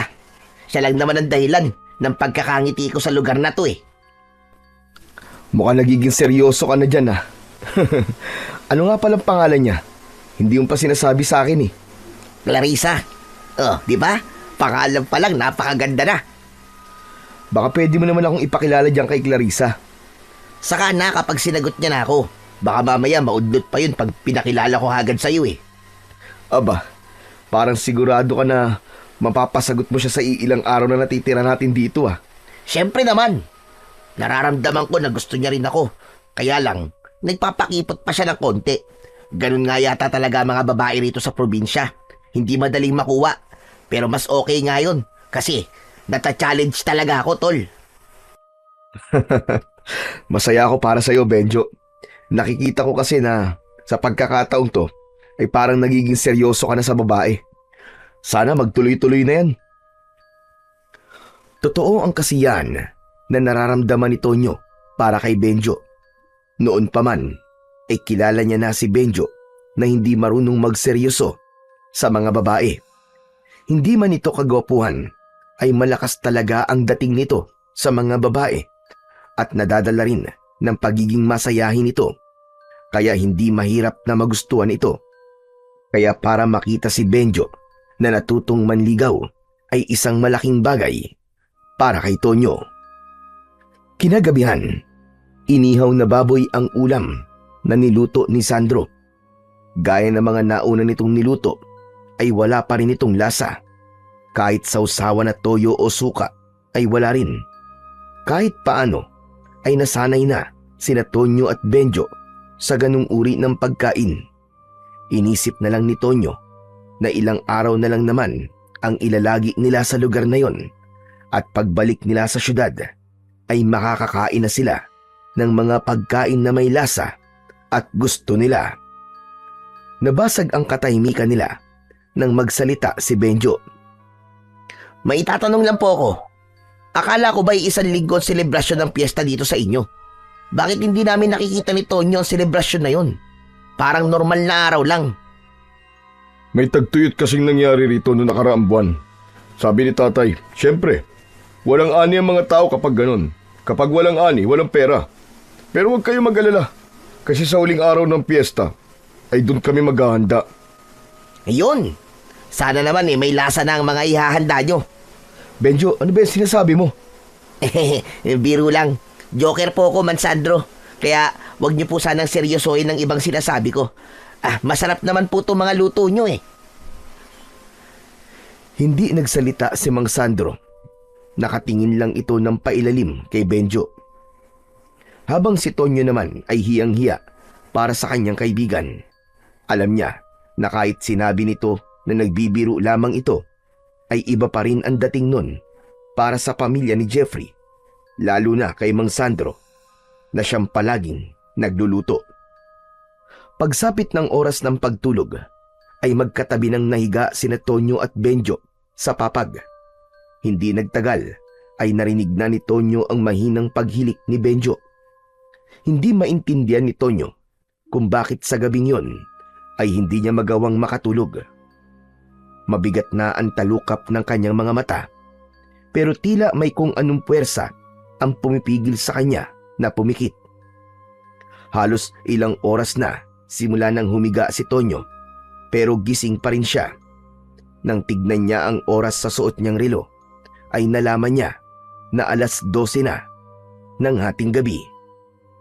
Maya-maya pa ay napabalikwas ng bangon si Tonyo nang may narinig siya sa labas na mga taong sabay-sabay na umaawit ng dasal. Ano kaya yun? Parang may prosesyon . Dahil sa kuryosidad ay bahagyang binuksan ni Tonyo ang bintana. Sumilip siya roon at nakita niya na tama nga ang kanyang sinabi. Merong prosesyon na nangyayari. May mga taong nakahanay habang naglalakad. Lahat ay may dalang itim na kandilang may sindi. Anong inaawit nila? Bakit parang ibang lingwahe yata?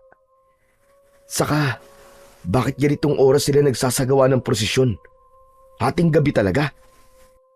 Habang lihim na pinapanood ni Tonyo ang mga nagpuprosesyon, ay nagtaasan ang balahibo sa kanyang braso. Nang nasa tapat na ng bahay ni na Jeffrey ang mga tao, ay biglang huminto ang mga yon. Tumigil rin sa pag-awit ang lahat. Napalunok si Tonyo. May kakaibang kilabot na dala ang biglang pagtigil ng mga nagpuprosesyon. Laking gulat niya nang sabay-sabay na tumingin ang mga tao sa kanya na para bang nararamdaman ng mga yon na pinapanood niya ang mga ito. Sa sobrang takot ni Tonyo ay isinarado niya ang bintana ng malakas. Nagmamadali siyang bumalik sa tabi ni Benjo. Dahil doon ay nagising si Benjo. Ano ba, tol? Bakit naman ang likot mo? Tapos ang lakas mo pa magsarado ng bintana. Ang sarap-sarap na ng tulog ko eh. Istorbo ka. Pasensya ka na, tol, ha? Natakot kasi ako sa mga nagpuprosesyon sa labas eh. Ha? Nananaginip ka na naman ba? Bakit naman may magpuprosesyon ng ganitong oras? Pabihira ka, oo. Hindi ko rin alam eh. Hindi naman ako taga rito. Basta may narinig akong kumakantang mga tao kanina tapos sumilip ako sa bintana. Bigla na lang silang tumigil sa harapan ng bahay ni na Jeffrey. Ang nakakakilabot pa, bigla nila akong tinignan na para bang naramdaman nilang pinapanood ko sila. Yung mga mata nila, nanlilisik, nakakatakot. Ewan ko sa'yo. Gumagawa ka lang ng kwento, no? Hindi ka makatulog kaya pati tulog ko iniistorbo mo. Saka bakit ka natatakot? Akala ko ba'y pulis ka? Kapag ba pulis, hindi na pwedeng makaramdam ng takot. Saka bakit parang hindi ka naniniwala sa sinasabi ko, ha? Imposible naman kasi na may nagpuprosesyon ng ganitong oras. O tignan mo nga sa orasan ko, oh. Lagpas na ng 12:00 ng hating gabi, ba? Teka nga, ang mabuti pa siguro tignan ko kung totoo ang sinasabi mo. Tumayo si Benjo at lumapit sa bintana. Nang akmang bubuksan nito ang bintana, ay mabilis itong pinigilan ni Tonyo. Wag mo nang tignan! Baka nasa labas pa rin sila eh. Baka ayaw nilang pinapanood na nagpuprosesyon sila. Paano ko malalaman kung nagsasabi ka ng totoo kung hindi ko makikita? Kumalma ka lang dyan, okay? Natatawa tuloy ako sa'yo eh.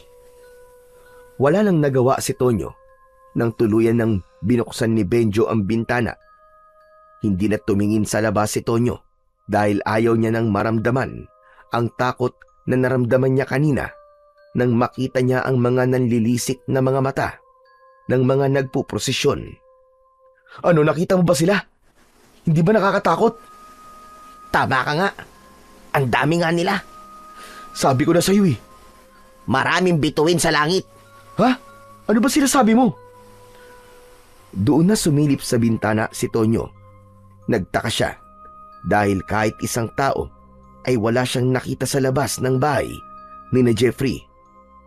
Anak nang, saan nagpunta ang mga yun? Kanina lang nandyan lang sila eh. Sabi ko na nga be, nananaginip ka na naman. Oh, asa na nagpuposisyon? Wala naman ah.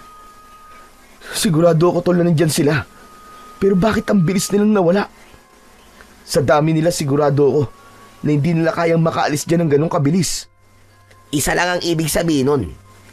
Panaginip mo lang ang lahat o hindi kaya ay namamalikmata ka lang. Imposible. Imposible yun, tol. Sigurado ako sa nakita ko. Hindi yun imahinasyon. Alam mo, tol, mabuti pang matulog ka na. Masyado ka kasi nagpupuyat kaya kung ano-anong nakikita mo eh. Saka sa susunod, wag mo namang istorboy ng pagtulog ko. Mahihirapan na naman ako nitong makabalik sa pagtulog eh. Pero itulog mo na lang yan. isinarado na ni Benjo ang bintana. Tinapik nito sa balikat ang nakatulalang si Tonyo at saka ito bumalik sa pagkakahiga sa papag. Nanatiling nakatayo si Tonyo sa tabi ng bintana. Labis ang kanyang pagtataka sa nangyari. hindi pa rin siya makapaniwala na ganun kabilis na wala ang mga tao sa labas. Bigla niya tuloy kinwestiyon kung totoo ba o hindi ang prosesyon na nakita niya kanina. Kinabukasan ng umaga, hanggang sa almusal, ay tila wala pa rin si Tonyo sa sarili. Iniisip niya pa rin kasi ang nangyari kagabi. Halos hindi niya ginagalaw ang pagkain na nasa kanyang harapan at lumamig na rin ang kape niya. Tonyo, ayos ka lang ba? Kanina ka pa nakatulala dyan ah. Nako, malamang iniisip niya pa rin yung sinasabi niyang prosesyon na nakita niya kagabi. Ha? Anong prosesyon? Kaninang hating gabi kasi, may nakita akong mga taong nagpuprosesyon. Huminto pa nga silang lahat sa tapat ng bahay niyo eh. Tapos bigla silang tumingin sa akin. Parang galit na galit sila na pinapanood ko sila. Pero nung si Benjo nang tumingin, aba, akalain mo na wala sila?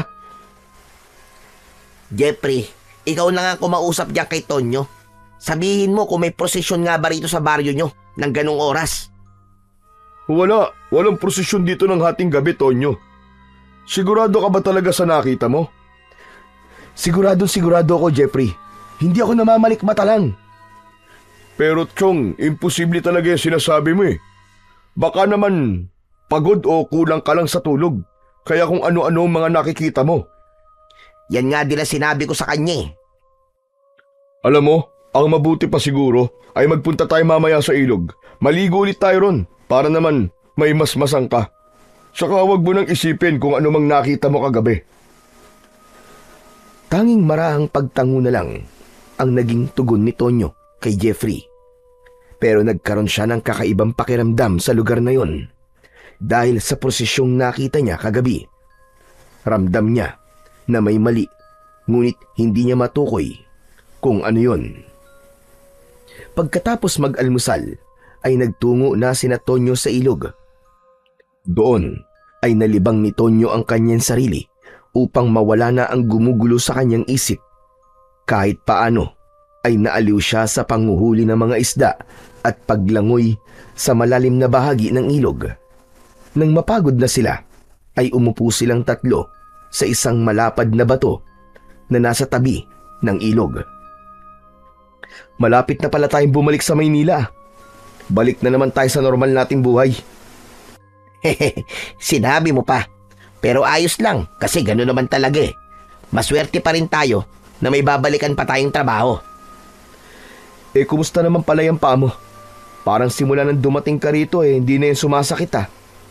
Siyempre, dahil to kay Clarissa. Sa gitna ng pag-uusap nila, ay isang matandang lalaki ang nakita nilang nakatingin sa kanila sa hindi kalayuan. Nanlalaki ang mga mata ng matandang lalaki na parabang may galit yun sa kanila. Hindi nagtagal ay umalis na ang matandang lalaki.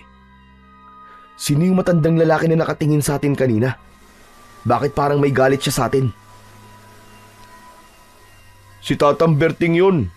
Siyang namumuno dito sa aming baryo. Kasi siya ang pinakamatanda. Ganun talaga makatingin yun. Akala mo palaging galit. Pero normal lang yun sa kanya. Kasi malaki talaga ang mata niya. Grabe naman makatingin yon. Akala ko susuguri na tayo rito eh. Huwag niyo na lang pansinin si Tatang Berting. Ay, oo nga pala. Uuwi na muna ako sa bahay ha. Tutulungan ko pa kasi si tatay sa pagluluto eh. Kayo ba? Maya-maya pa siguro kami. Pero susunod na rin kami sa'yo. O siya, sige. Mauna na ako sa inyo ha. Mag-iingat kayo rito. Nang nakaalis na si Jeffrey, ay muling lumublob sina Tonyo at Benjo sa ilog. Habang naglalangoy, ay naramdaman ni Tonyo ang bahagyang pag-init ng kabal na nakasabit sa kanyang leeg. Bigla siyang natigilan dahil tila nagbigay ng babala ang kabal. Oh, nakatulala ka na naman dyan, tol. Huwag mong sabihin na iniisip mo pa rin yung sinasabi mong prosesyon kagabi. Hindi yon. Ito kasing kabal ko. Bigla siyang uminit. Kapag umiinit kasi to, ibig sabihin ay may mangyayaring hindi maganda. Kaya dapat ako maging handa. Ano namang hindi magandang mangyayari? Nasa ilog lang naman tayo. Hindi ko alam, Tol. Ang mabuti pa siguro'y umahon na tayo at umuwi na rin tayo. Ano ba yan? Bago pa lang ako nag-e-enjoy kasi wala na si Jeffrey. Kung ayaw mo sumama sa akin pabalik kay na Jeffrey, bahala ka sa buhay mo. Basta ako uuwi na. Oo na. Sasama na ako sa ipabalik. Ang KJ talaga nito. Tara na! Nang umahon na sina Tonyo sa ilog, ay napahinto si Tonyo nang may naramdaman siyang kakaiba sa paligid. Sa pag-ikot niya ng tingin, ay muli niyang nakita si Tatang Berting. Matiim yung nakatingin sa kanila ni Benjo. Gaya ng sinabi ni Jeffrey, ay hindi na lang niya pinansin ang matandang lalaki at naglakad na sila ni Benjo palayo sa ilog. Sa buong maghapon na lumipas, ay hindi na muna inisip ni Tonyo ang mga bagay na gumugulo sa kanyang isipan. Pagsapit ng gabi, habang tumutulong siya sa paghahain ng hapunan, ay may narinig silang boses ng isang matandang lalaki. Tinatawag nun ang pangalan ni Mang Sandro. Lumabas si Mang Sandro at sinundan ito ni Jeffrey. Sumunod na rin sina Tonyo at Benjo sa paglabas at naiwan si Lola Rosita sa kusina. Nagulat si Tonyo nang malaman na si Tatang Berting ang nasa labas. Biglang tumingin ang matandang lalaki kina Tonyo at Benjo. May bisita ka pala, Sandro. Dalawa pa. Bakit hindi mo sinabi sa akin ang bagay na ito? Paumanin, Tatang Berting. Ang anak ko kasi ay nagpapunta sa kanila rito. Galing sila sa syudad. Kahit na. Alam mo ang patakaran dito sa ating baryo. Total dalawang yung bisita. Ay ibigay mo sa akin ang isa. Mawalang galang na po, pero mga bisita ko po sila. Kaya dito po sila sa bahay namin nararapat. Hayaan nyo na lang po kami na mag-istima sa kanila. Hindi po ba ilang taon na kaming walang bisita rito tuwing piyesta. Kaya sana ay pagbigyan nyo muna kami sa pagkakataong ito. Hindi muna nagsalita si Tatang Berting na para bang nag-iisip ito, habang sina Tonyo at Benjo ay nagtatakang nagkatinginan dahil pareho nilang hindi naiintindihan kung bakit kailangan ibigay ni na Jeffrey ang isa sa kanila ni Benjo kay Tatang Berting. Sige, pumapayag ako. Ngunit sa susunod na piyesta, ay dapat mabahagian mo rin kami, Jeffrey. Opo, pangako po, Tatang Berting.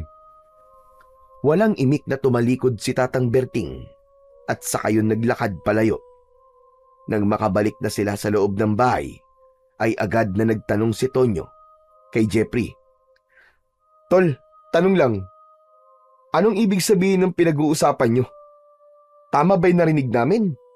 Gusto ni Tatang Berting na isa sa amin ni Benjo ang ibibigay nyo sa kanila? Oo, pero hindi naman literal na ibibigay sa kanya. Ang ibig sabihin ni Tatang Berting ay gusto niya na isa sa inyo ang tutuloy sa bahay niya. Bihira kasi kami magkaroon ng bisita dito sa baryo, lalo na tuwing piyesta. Kaya minsan, gusto ni Tatang Berting na tumulong sa pag-welcome sa mga bisita. Ganun lang yun. Wow! Napaka-hospitable naman pala ng mga tao rito. Pero huwag nyo nang intindihin yun. Maghain na tayo para makakain na tayo. Medyo nagugutom na kasi ako eh. Napansin ni Tonyo na tila sinadya ni Jeffrey na putulin na kagad ang kanilang usapan tungkol kay Tatang Berting. Dahil doon ay naramdaman niya na tila may hindi sinasabi si Jeffrey sa kanila ni Benjo. Lumipas pa ang ilang araw hanggang sa dumating na ang huling araw ng piyesta sa baryo ni na Jeffrey. Inasahan ni Tonyo na sa araw na yon ay mararamdaman na niya ang kapistahan sa lugar na yon.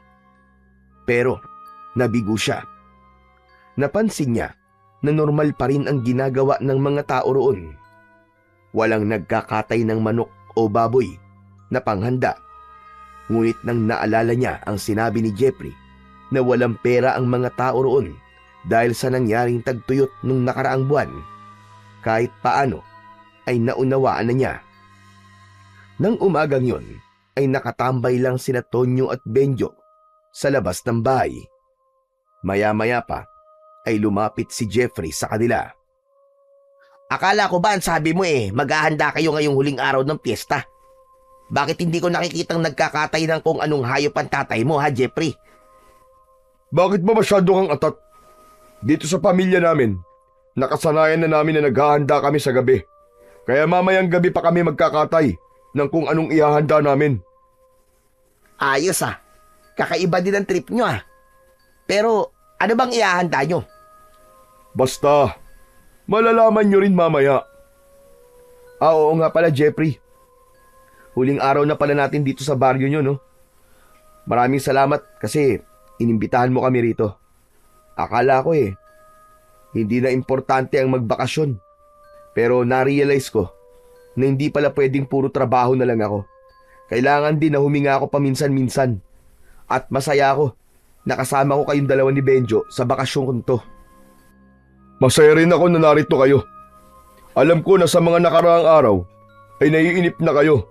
Pero huwag kayong mag-alala dahil mamayang gabi, sisiguraduhin namin na yun ang gabing hinding-hindi nyo makakalimutan sa buong buhay nyo. Matapos yung sabihin ni Jeffrey, ay ngumisi ito at saka ito tumalikod para maglakad pabalik sa loob ng bahay. Naguguluhang nagkatingi na naman ang magkaibigang Tonyo at Benjo. Pero walang nagsalita sa kanilang dalawa.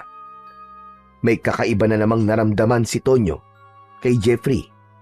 Napaisip din siya kung ano ang mangyayari mamayang gabi para masabi ni Jeffrey na ang gabing yon ay hinding-hindi nila malilimutan.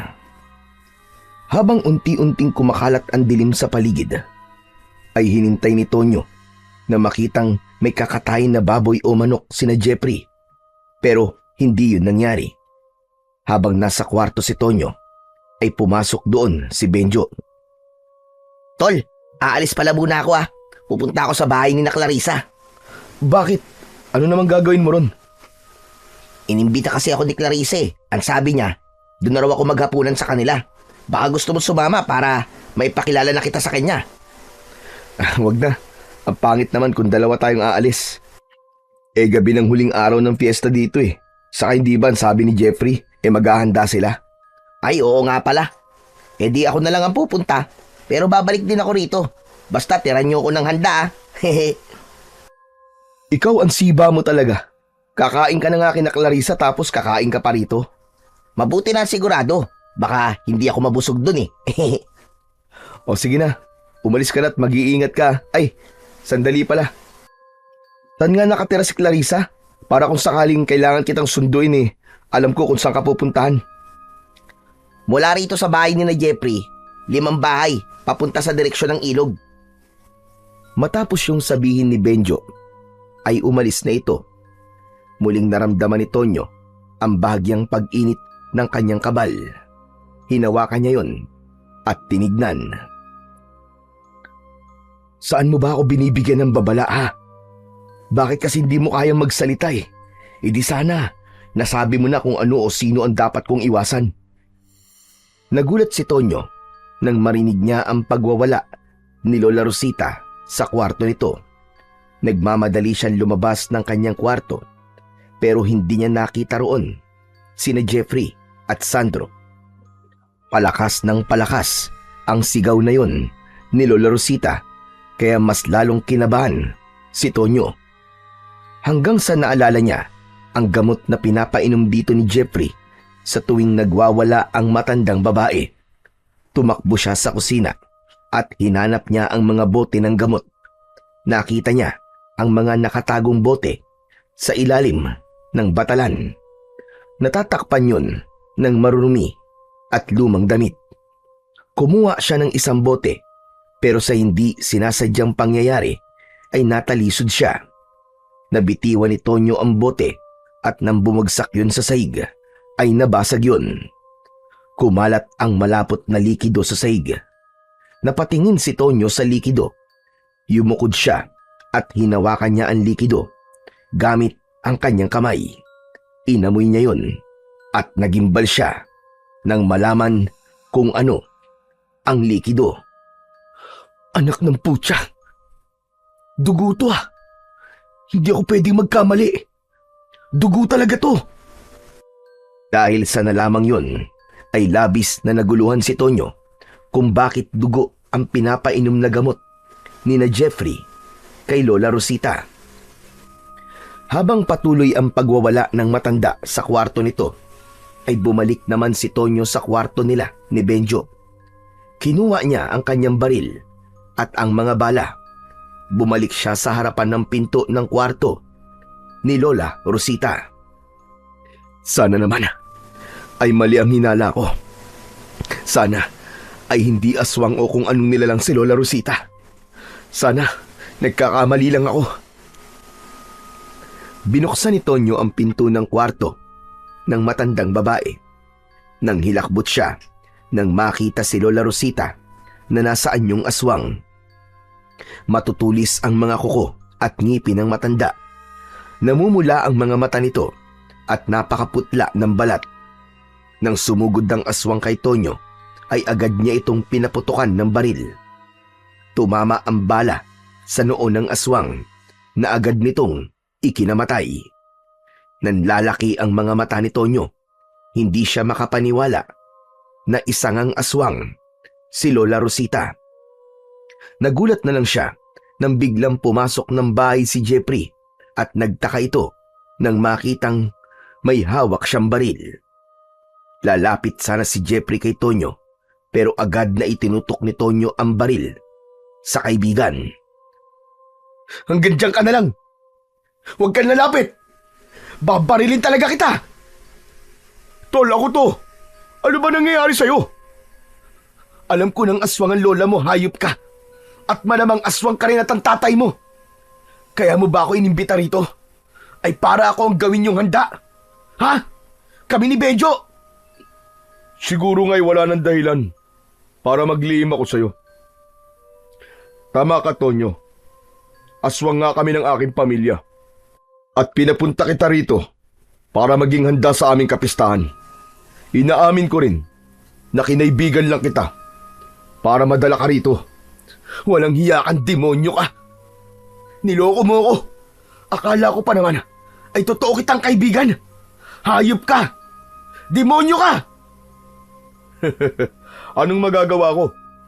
Tradisyon na namin na sa tuwing pista ay kailangan meron kaming maihanda na tao. Nagkataon lang na ikaw ang magiging handa namin sa gabing ito. Sa tingin mo ba ay papayag ako na gawin niyo akong handa? Aalis ako rito at isasama ko si Benjo. Hindi niyo kami mapapatay. Hindi na kayo makakaalis ng buhay sa lugar na ito dahil lahat ng inaakala niyong mga tao rito ay mga aswang. Baryo ito ng mga aswang, Tonyo. Lahat kami rito ay aswang. Kaya kung ako sa'yo, huwag mo nang tangkain na lumaban dahil wala kayong laban ni Benjo sa dami namin. Sa isang kisap mata ay nag-anyong aswang si Jeffrey. Susugurin sana nito si Tonyo pero napahinto ito nang tumapat ito sa nakabukas na pinto ng kwarto ni Lola Rosita. Alam ni Tonyo na nakita na ni Jeffrey ang walang buhay na katawan ni Lola Rosita. Hayop ka! Anong ginawa mo sa lola ko? Anong ginawa mo sa kanya? Bakit mo siya pinatay?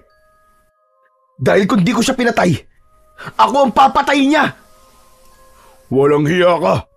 Hindi kita mapapatawad! Papatayin din kita!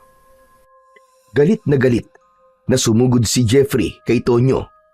Pinaputokan niya ito ng baril, pero mabilis itong nakaiwas. Sinunggaban siya ni Jeffrey at natumba siya sa sahig habang nasa ibabaw niya ito. Ngumanga ng malaki ang aswang na si Jeffrey at akmang kakagatin ito sa leeg si Tonyo pero tila may kung anong puwersa ang pumigil dito. Hanggang sa napansin ni Tonyo na nakatitig si Jeffrey sa kanyang kabal na nakakwintas sa kanyang leeg. Ramdam na ramdam niya ang takot nito habang nakatingin sa kanyang agimat. Sinamantala naman ni Tonyo ang pagkakataong yon. Alam niya na kung hindi siya kikilos para ipagtanggol ang kanyang sarili, ay siya naman ang papatayin ni Jeffrey. Itinutok niya sa bunganga ng aswang ang baril at pinaputok niya yon. Sabog ang ulo ni Jeffrey. Wala ng buhay na bumagsak ang katawan ng aswang sa ibabaw ni Tonyo.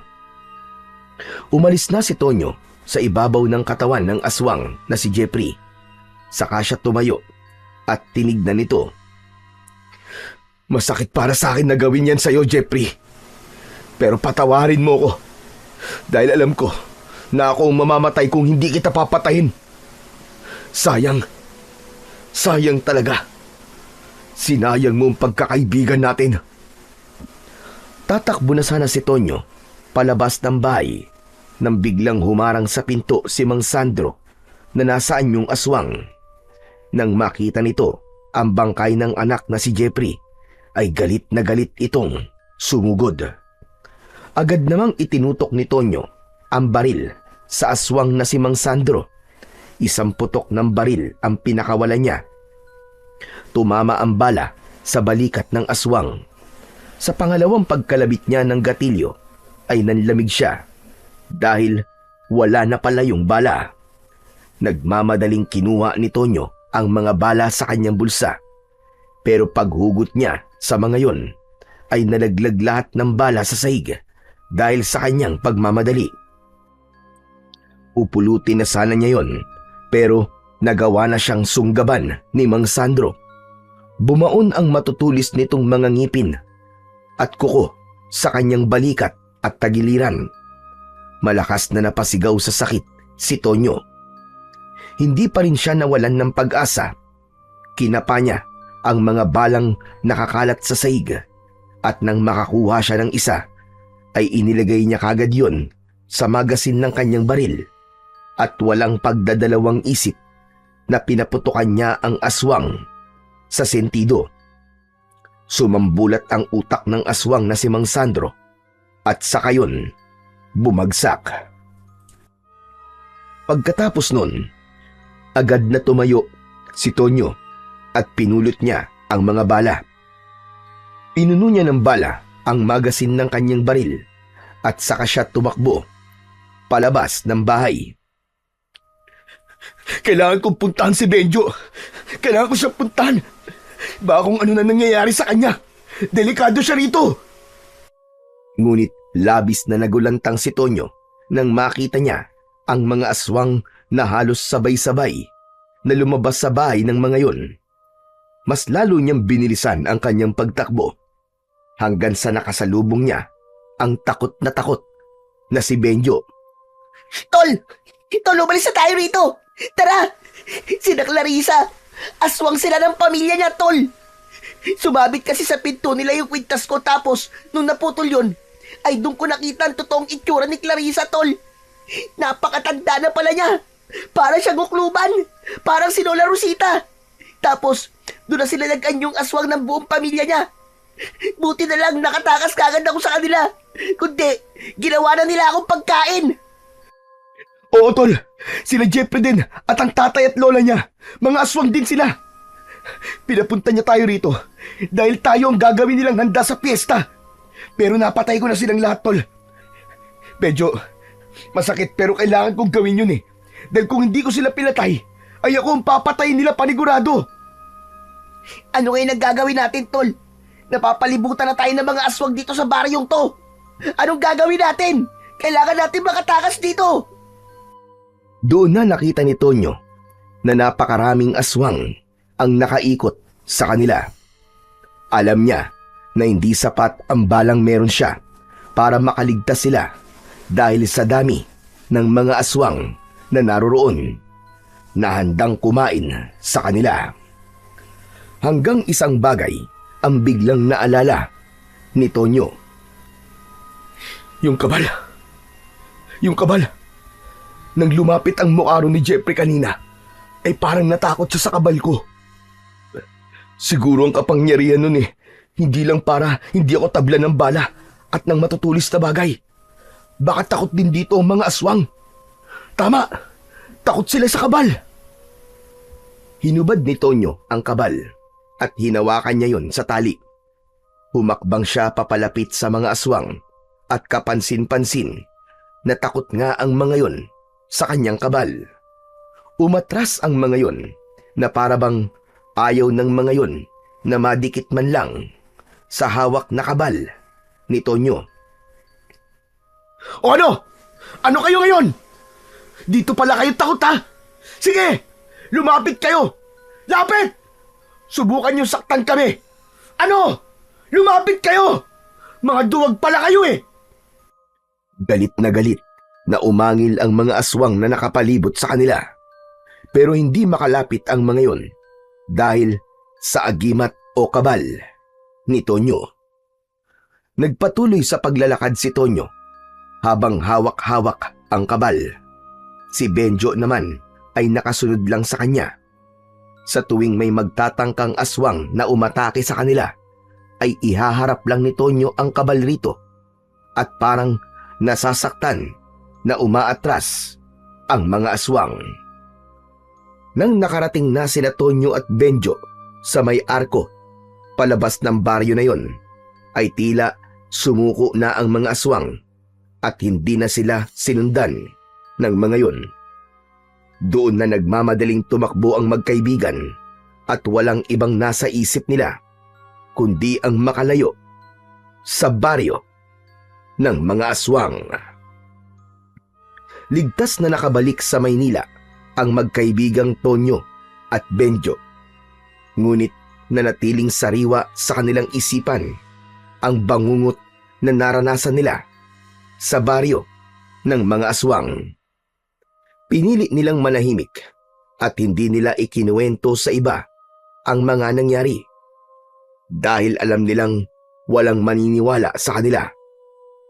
Pero para kay Tonyo, masakit na siya mismo ang pumatay sa kaibigan niyang si Jeffrey, ngunit batid niyang yun ang nararapat upang mabuhay sila ni Benjo. Labis ang kanyang pasasalamat sa kabal na nagligtas sa kanilang dalawa. At dahil sa pangyayaring yun, natutunan ni Tonyo na wag basta magtitiwala sa ibang tao, lalo na't hindi pa niya ito masyadong kilala. Sa huli, napatunayan ng magkaibigan na walang halimaw o aswang ang makakatalo sa tapang at tiwala ng pusong nagmamalasakit sa bawat isa. Nakaligtas man sila sa baryo ng mga aswang, baon pa rin nila ang alaala ng takot na yun na habang buhay nilang hindi malilimutan. Muling sumikat ang araw sa kanilang daan. Tanda na sa bawat dilim ng panganib ay laging may liwanag na nagmumula sa tiwala at pagkakaibigan.